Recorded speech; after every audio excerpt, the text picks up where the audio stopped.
Hello students, myself Vishal Shankar Srivastava, working as assistant professor in mechanical engineering department of the GL Bajaj Engineering College, Greater Noida. Today we are going to discuss about finishing operation.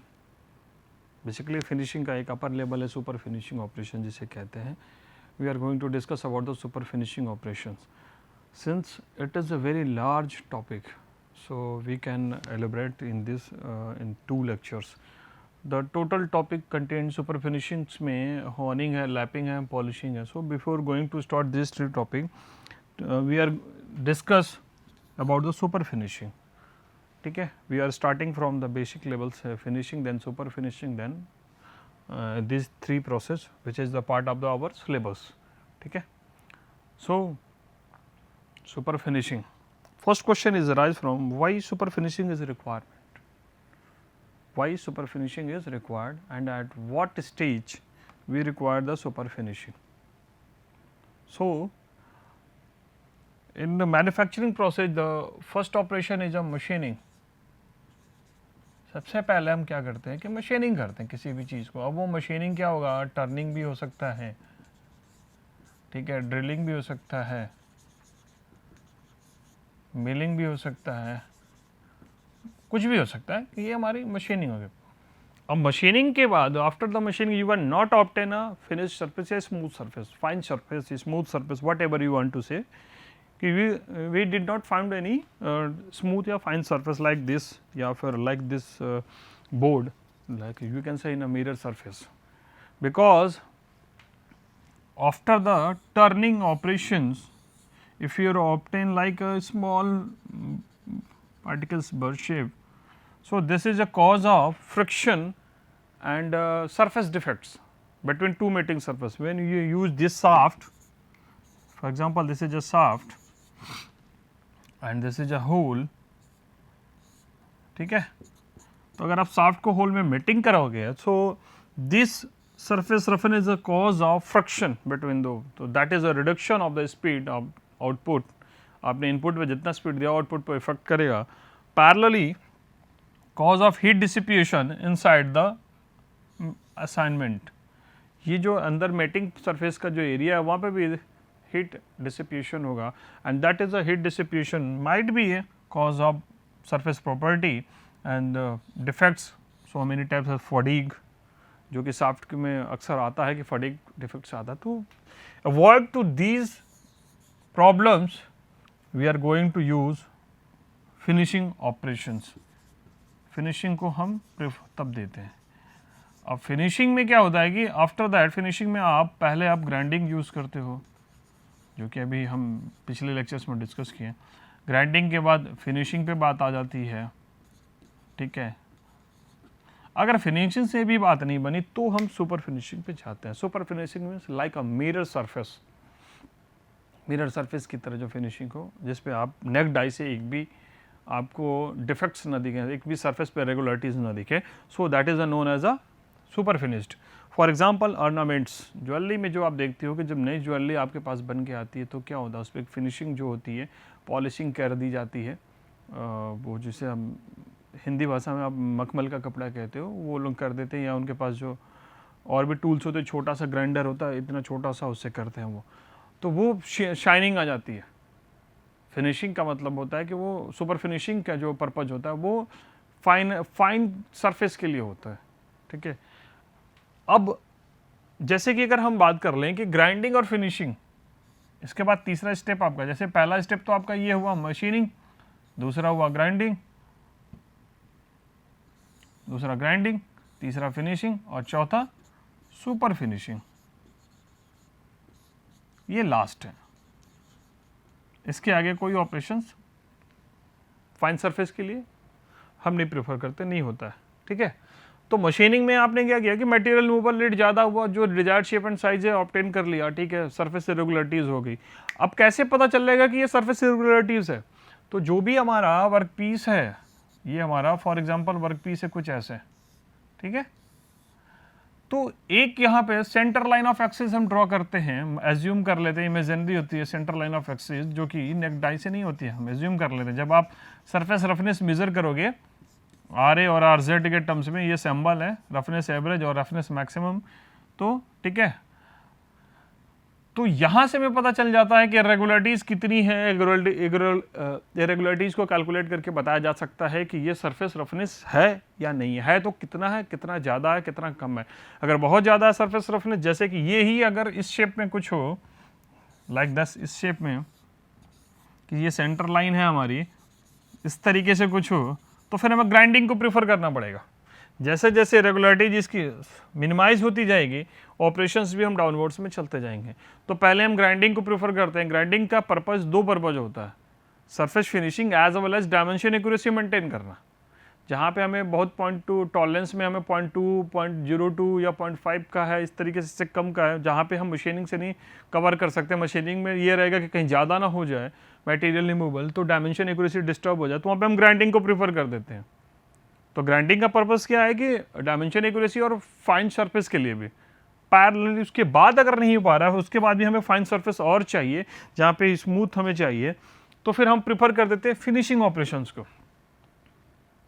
Finishing operations को जिसको हम कह देते हैं, ठीक है। Finishing operations का भी पर्पज यही दो होता है कि मतलब स्मूथ सरफेस पाना, फाइन सरफेस पाना, प्लस डायमेंशन एक्यूरेसी को भी मेंटेन करते रहना पैरेलली। अगर हमें डायमेंशन एक्यूरेसी मेंटेन करना और स्मॉल लेवल पे, तो हम ये फॉलो कर देते हैं। लास्ट में अगर हमें मिरर इमेज चाहिए कि जहाँ पे हम इतनी पॉलिशिंग हो कि अगर हमें उसमें अपनी परछाई तक दिखने लग जाए, अगर इमेज क्लियर नहीं विजिबल हो रहा तो कुछ तो दिख जाए कि हाँ ये मैं ही हूँ, कुछ पता चल जाए। इस टाइप की अगर आपको चाहिए फिनिशिंग चाहिए, जैसे कभी कभी आप देखते हो कि टाइल्स में इतनी सुपर फिनिशिंग होती है, एकदम शाइनिंग आती है कि सन रेज आता है तो रिफ्लेक्ट होकर आपके ऊपर आ जाता है, तो इस तरीके से। या फिर कैसे, जैसे हमारा ये ग्लास है, ये ग्लास हमारा सुपर फिनिश है, सुपर फिनिशिंग कैटेगरीज में एक भी स्क्रैचेज आपको नहीं दिख रहे हैं अभी इनिशियल स्टेज पे। लेंस है हमारा, इस लेंस की भी बात अगर हम कर ले रहे हैं तो ये सुपर फिनिशिंग कैटेगरीज में है। तो सुपर फिनिशिंग जब चाहिए होता है तो वहाँ पे हमें सिर्फ और सिर्फ सरफेस की बात करेंगे, न कि डायमेंशन एक्यूरेसी की बात करेंगे, वहाँ पे ये चीज़ हट जाता है। तो सुपर फिनिशिंग हमारा मतलब लास्ट स्टेज है कि फाइनल आप प्रोडक्ट बन चुका है, अब ये मार्केट को जाने को तैयार है, या जिसको रिक्वायरमेंट है वो जाए, वेयर हाउस को भेज दो, ये जिसको रिक्वायरमेंट है उसको दे दो। तो यानी मशीनिंग के बाद से ये लास्ट स्टेज है सुपर फिनिशिंग, और सिर्फ ये फाइन सरफेस के लिए बात करता है, ठीक है। तो रिक्वायरमेंट क्यों थी फाइन सुपर फिनिशिंग की, ये हमने डिस्कस कर दिया। किस स्टेज से हो के आता रहता है सुपर फिनिशिंग तक, हम कैसे पहुंच रहे हैं, ये बात हो गई। मतलब हमने ये टॉपिक डिस्कस किया कि मशीन कैसे हम सुपर फिनिशिंग पे आ रहे थे, मशीनिंग से स्टार्ट करके सुपर फिनिशिंग तक आ रहे हैं, और पर्पज़ क्या सुपर फिनिशिंग का, ये डिस्कस कर लिया। अब हम आते हैं बेसिक इसके इंट्रोडक्शंस पे और रिलेट करते हैं चीज़ों को। तो ये है एब्रेसिव मशीनिंग प्रोसेस, ठीक है। मटेरियल रिमूव का यूज़ करता है, स्मॉल लेवल पे मटेरियल रिमूवल रेट होता है इसका, ये आप ध्यान रखिएगा।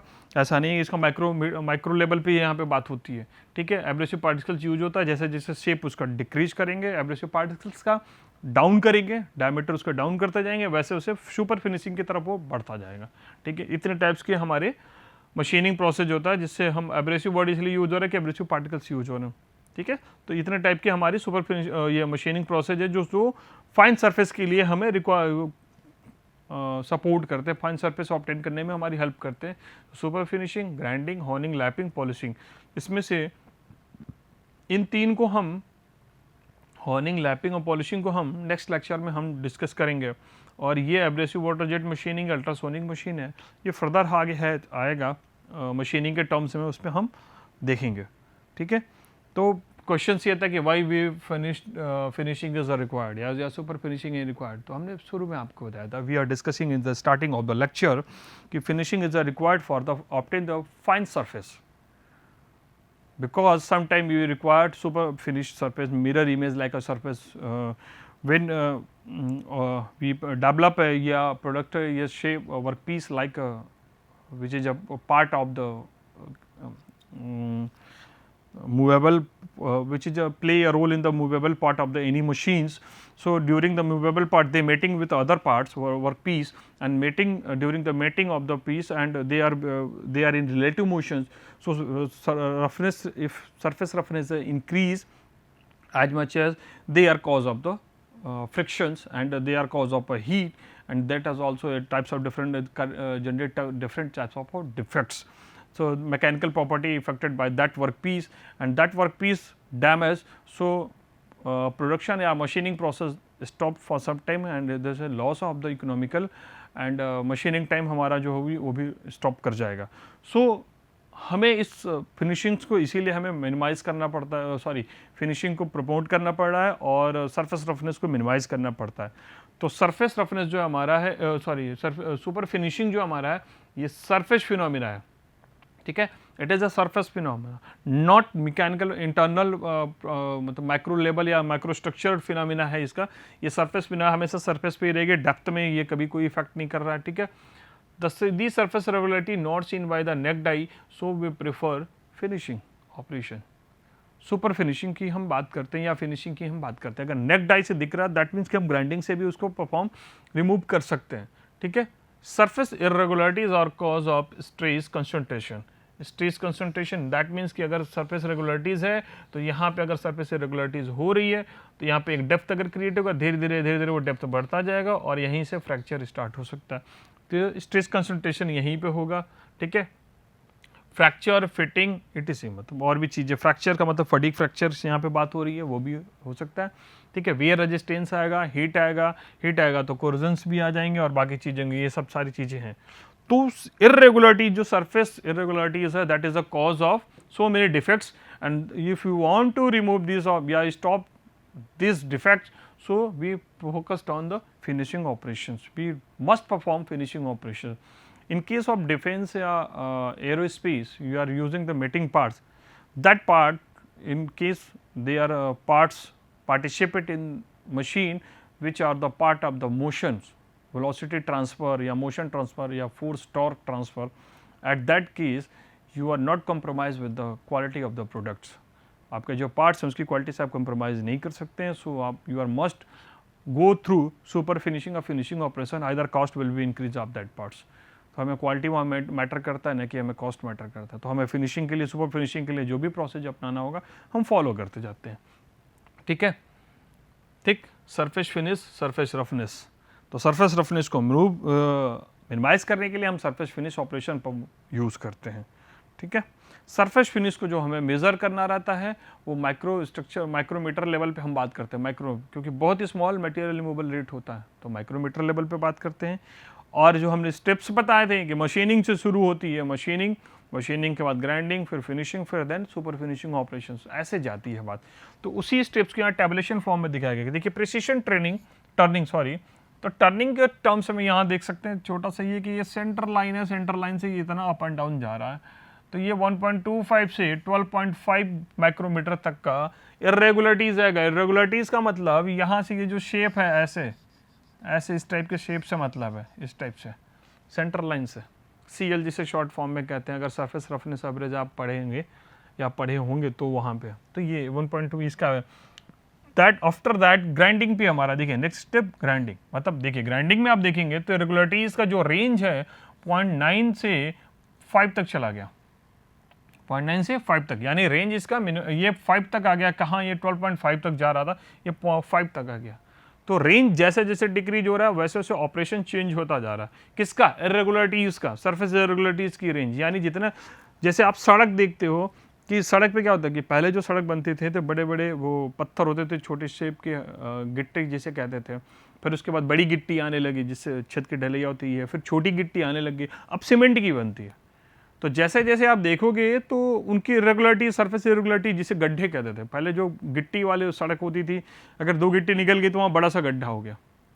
अब वहाँ से बार बार अगर ट्रक या हैवी व्हीकल्स गुजरते हैं तो आवाज़ भी आती है और पैरेलली जो बगल का घर होता है वहाँ पे वाइब्रेशंस होता है। That is a stress concentration, वहीं पे फोर्स वहाँ आ रहा है। अब वहीं से क्रैकिंग स्टार्ट होती है और रोड बढ़ता बढ़ता वहाँ का गड्ढा बड़ा हो जाता है।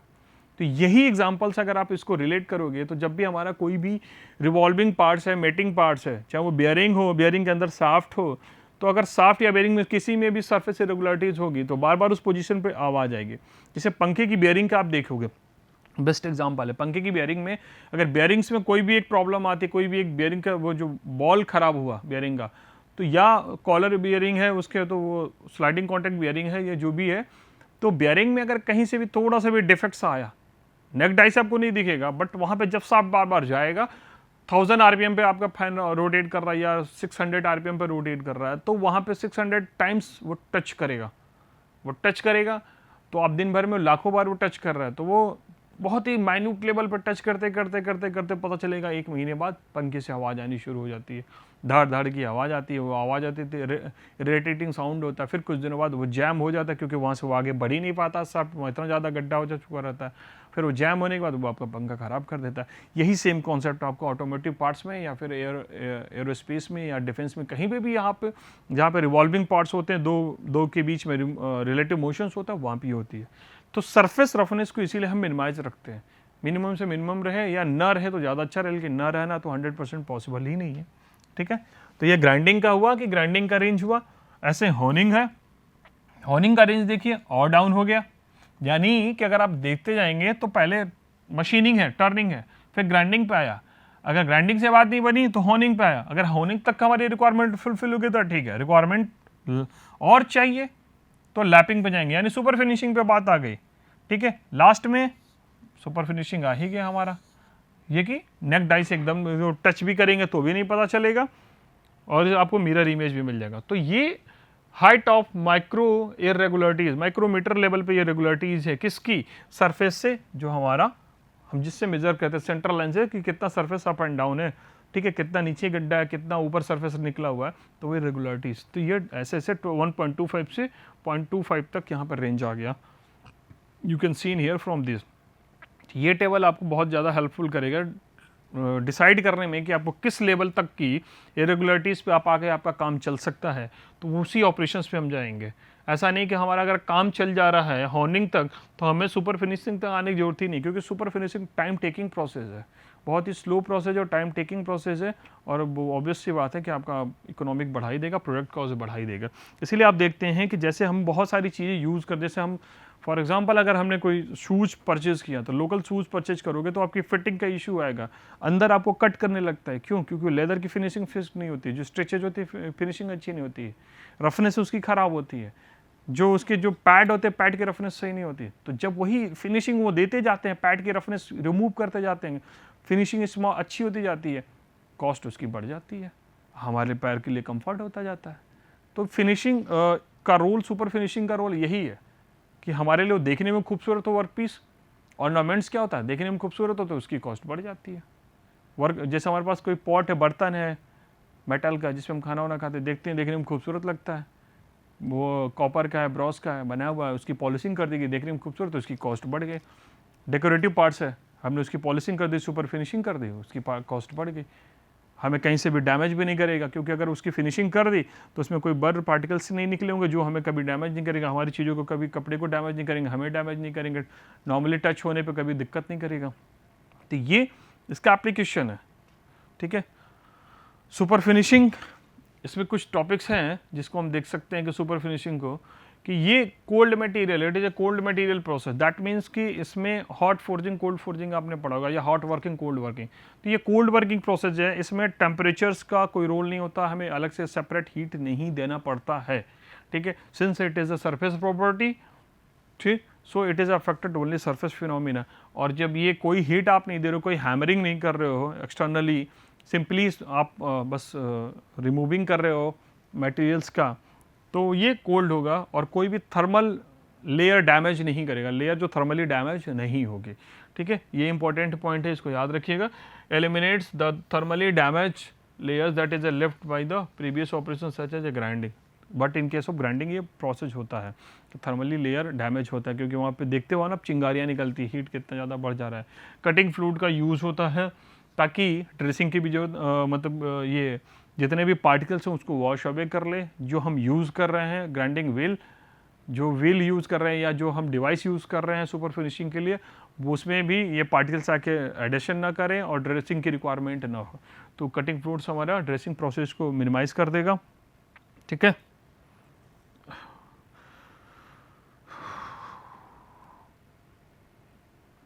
Super finishing capable only improving the surface finishing. ठीक है, नॉट डायमेंशनल एक्यूरेसी। जैसा कि हमने पहले भी आपको बताया था कि ग्राइंडिंग दोनों के लिए रिस्पॉन्सिबल है, ठीक है, फिनिशिंग दोनों के लिए रिस्पॉन्सिबल है बहुत हद तक। बट ये क्या करेगा कि ये सिर्फ सरफेस फिनिशिंग को इम्प्रूव करेगा but not dimensional accuracy. Dimensional accuracy का इसका कोई मतलब नहीं है, इससे कोई इसको लेना देना नहीं है। डायमेंशनल एक्यूरेसी को आप किनारे कर सकते हैं। ठीक है, super finishing can be finish flat surface and external cylindrical surface. चूँकि ये है हमारा, तो इसको भी हम सुपर फिनिशिंग कर सकते हैं, इंटरनली भी कर सकते हैं, एक्सटर्नली भी कर सकते हैं। इंटरनली भी जैसे हमारे पास कोई सर्कुलर वर्क पीस है, सिलेंड्रिकल सर्कुलर विक्स है, तो हम उसको भी कर सकते हैं सरफेस में, क्योंकि उसमें हमारे पास जो डिवाइस होता है बैरल टाइप की भी हम डिवाइस यूज कर सकते हैं, ठीक है, वो इंटरनली के लिए होता है। फ्लैट सरफेस के लिए हम लैपिंग होनिंग भी यूज़ कर सकते हैं। तो जैसे आगे आगे अब हम जब नेक्स्ट लेक्चर में डिस्कस करेंगे कि जो डिफरेंट टाइप के जो हैं, जो हमने फर्स्ट पीपीटी में देखा था, हाँ, जैसे है हॉर्निंग है, लैपिंग है, पॉलिशिंग, बफिंग है, ये सब। तो ये जो मैकेनिज्म है shape of the work piece पर डिपेंड करता है कि कौन सा शेप है, कैसा फ्लैट है, ठीक है, कि टापॉड है कि इंटरनल है, एक्सटर्नल है, उसके हिसाब से हम यहाँ डिसाइड करते हैं कि हमारा कौन सा सुपर फिनिशिंग ऑपरेशन इसमें से इन्वॉल्व हो सकता है। ठीक है, माइक्रो स्टोनिंग है, मतलब स्मॉल लेवल पे, वेरी स्मॉल लेवल पे, तो मटेरियल रिमूवल रेट जो है बहुत ही स्मॉल होता है, बहुत ही स्लो होता है, या कह लीजिए कैन से कि वो भी नेक डाई से मुश्किल होता है पता करना कि मटेरियल रिमूवल रेट हो रहा है कि नहीं। कभी आप ऑर्नामेंट्स के शॉप पे जाएंगे जहाँ पे पॉलिशिंग होती है, सुपर फिनिशिंग होती है, तो वो लोग क्या करते हैं कि वो अपने घर के दुकान शॉप की ज्वेलरी शॉप में ना कोई भी चीज़ वो झाड़ू लगा के फेंकते नहीं है बाहर, क्योंकि उसमें बहुत छोटे पार्टिकल्स होते हैं गोल्ड के, सिल्वर के, तो वो महीने महीने का इकट्ठा कर लेंगे पूरे कूड़े को, डस्ट फॉर्म में जो भी रहता है उसको, फिर उसके बाद उसको बाहर ले जाके प्योरीफाई करा के गोल्ड अलग, सिल्वर अलग करते हैं और इम्प्योरिटीज अलग करके फिर उससे भी उनको प्रॉफिट होता है। तो बहुत ही स्मॉल पार्टिकल्स होगा जो कि आपको नेक डाई से नहीं दिखेगा, इसलिए मटेरियल रिमूवल रेट आप कह सकते हैं बहुत ही लो होता है। ठीक है, super finishing is generally used पर जो है कि जैसे अब डिस्कस किया था कि रिमूविंग सरफेस फ्रेगमेंटेशन, मतलब कि फ्रेगमेंटेशन का मतलब कि जो इरेगुलरिटीज़ है, टूटा हुआ पार्ट्स है, उससे है। रिड्यूसिंग सरफेस स्ट्रेसेस, तो जब रफनेस आप मिनिमाइज कर दोगे तो सरफेस स्ट्रेसेस जो होगा, बर्स होगा, ठीक है, इंटीग्रिटी जो होगी उसको सबको मेंटेन कर लेता है। बर उसमें मतलब इरेगुलर शेप है उसकी बात होती है। ठीक है, high wear resistance surface develop कर देता है कि जो कि सिमेट्रिकली रहेगा और फ्लैट रहेगा, मतलब जैसा यहाँ है वैसा यहाँ है, ऐसा आगे भी है या जिस शेप में भी है उस शेप में सिमेट्रिकली रहना चाहिए, कोई भी इरेगुलरिटीज की वजह से शेप चेंज ना होना चाहिए। तो इसके लिए हम इसको प्रेफर करते हैं। ठीक है, वर्किंग प्रिंसिपल पे हम डिस्कस ही कर चुके थे कि एक कोई भी प्रोसेस जैसे आप लैपिंग करोगे तो लैप शेप में ऐसा रहता है, डस्टर के शेप में रहेगा लैप करोगे, ठीक। या फिर हमारा सिंपल अगर सुपर फिनिशिंग है तो ये वर्क पीस ऐसे ऐसे हमारा इस पर करेगा, ऐसे करता है, ये वर्किंग प्रिंसिपल। इस पर प्रेशर दे देंगे, ये एब्रेसिव पार्टिकल्स यहाँ हेल्ड होगा, एक ब्रैकेट्स में यहाँ हेल्ड होता है। यू कैन से ईयर जैसे ये हमारा डस्टर है, duster is also play a role super finishing. जब हम यहाँ पे व्हाइट बोर्ड पे मार्कर से लिखते हैं और ये करता है, तो हम व्हाइट बोर्ड पे जो हम अनवांटेड पार्टिकल्स हैं उनकी कोई थिकनेस नहीं है, लेकिन हमें रिमूव करना है, हम रिमूव कर दिया, हमने व्हाइट बोर्ड्स पे चमकने लगा, तो क्या हुआ, सुपर फिनिशिंग ही तो है, वो अनवांटेड है जो हमें रिमूवल कर दिया हमने, देखने में सुंदर लगने लग गया। तो ये क्या हुआ, ये हमारा एक डिवाइस हो गया कि जो सुपर फिनिशिंग प्रोसेस के काम कर रहा है। ठीक है, इसको यहाँ से आप देखिए। ठीक है, सर्कुलर वर्क पीस है हमारा, सर्कुलर वर्क पीस पे हम यहाँ पे ये हमारा वर्क पीस पे हमारा डिवाइस है, ये डिवाइस पे यहाँ ये स्टोन लगा हुआ है, इस सब में स्टोन ऐसे छोटे छोटे पार्टिकल्स में लगे पड़े हैं।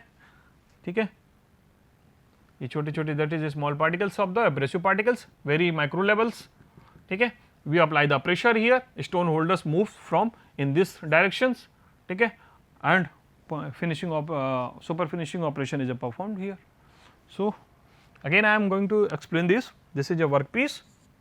ठीक, workpiece rotate along this axis, ठीक है, और held from this end this. Chuck में आपका जो लेथ मशीन्स का मैंने बता दिखाया था एग्जांपल, प्लेन सिलेंड्रिकल, तो ऐसे कुछ होगा, ये लेग होगा, ठीक है, ये बेड हो गया, ये आपका चेक हुआ, ये हेड हुआ, तो यहाँ पे वर्कपीस जो है, एक वर्कपीस यहाँ हेल्ड होगा, फिर यहाँ से ये हो गया, ये आपका वर्कपीस हो गया। ठीक है, ये रोटेट होगा या फिक्स कर दिया जाएगा, और इसके ऊपर जैसे ये रोटेट कर दिया, यहाँ से हमने लगा दिया इसके ऊपर, बस ये ऐसे ऐसे रोटेट होते हुए मशीनिंग करेगा ऐसे।